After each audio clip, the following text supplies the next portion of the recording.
and welcome to the stage, Roisin Kenny!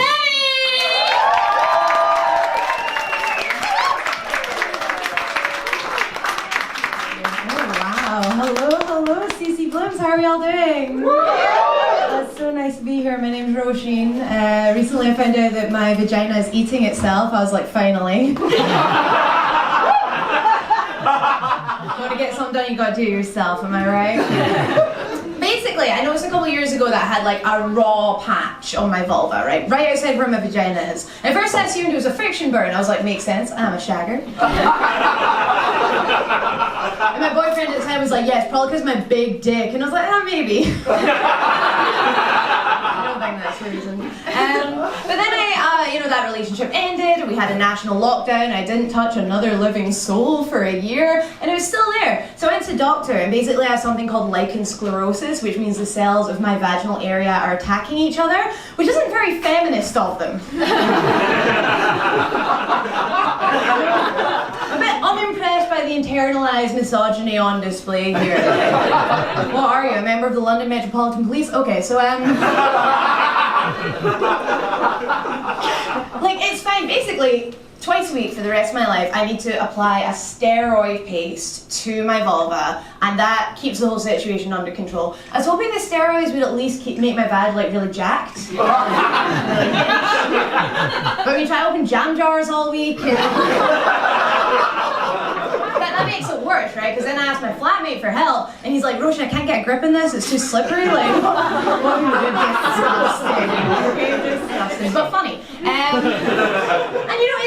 it's fine, our bodies change, you just sort of get used to it. I just feel like my body's thrown me a lot of curveballs in recent years. I think it is hormonal, because like a couple of years ago, my hair started falling out.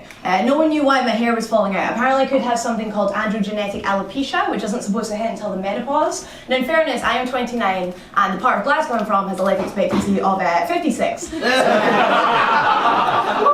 mathematically, it's just menopause. And something they can give you for alopecia is finasteride, which is a hormone treatment, but they don't want to give it to me because if I became pregnant, it could cause a complication for the fetus. And I did explain that if I became pregnant, there would be a complication for the fetus when I had aborted.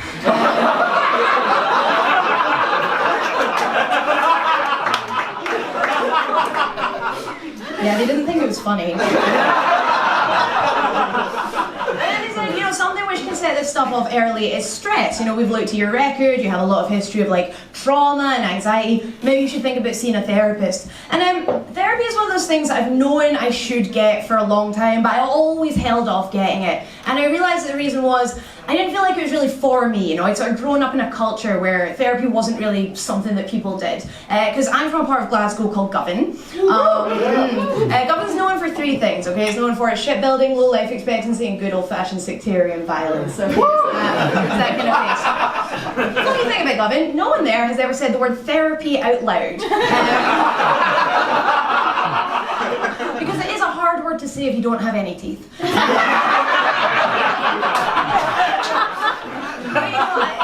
I decided, you know what, bite the bullet. I started seeing a therapist for the first time, which is like, thank you, yeah.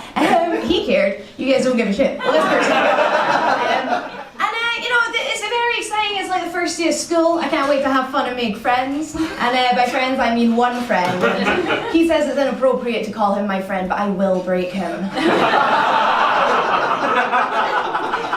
But I feel like, there's a lot more mental health awareness these days, which I really think is a good thing. I think it's good when we're more supportive of each other, when we understand each other better. The one thing I really don't appreciate is brands getting involved. Like corporations try to use that to like sell us things. I'll give an example. So a few months ago, I was on YouTube, right? I had it on in the background, and an advert came on, right? It was two men talking to each other, and the first one says, "How are you?" The second one goes, "I'm fine." And the first one says, "How are you really?"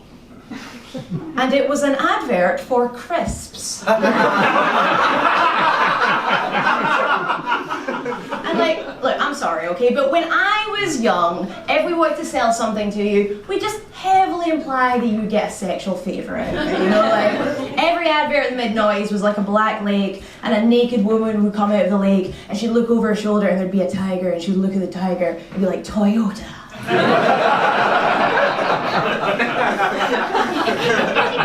I just don't understand how we got from that to, hey, maybe if you buy these crisps, Dave won't hang himself on New Year's Day.